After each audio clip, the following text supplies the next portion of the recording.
You're welcome po. Hello everyone. So yun nga po, house apartment up and down with 2 bedrooms and 1 bathroom sa Bacoor City, Cavite. Good community, flood-free location, and inside subdivision. And yes ma'am, yes sir, welcome po. And ito po yung bahay, may sarili po itong metro ng kuryente, may sariling metro ng tubig.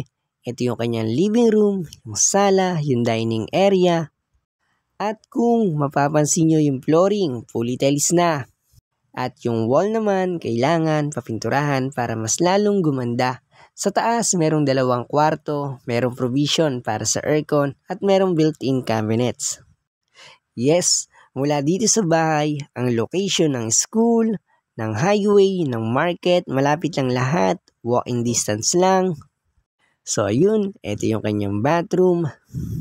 Alam nyo guys, maganda rin talaga itong bahay. At ako mismo nakarating na sa bahay na to. Ito naman yung kanyang kitchen area.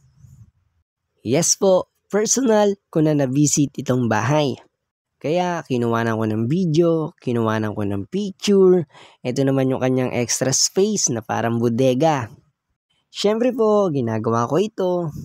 Syempre po, dahil may reason. Yun lang po. Maraming salamat.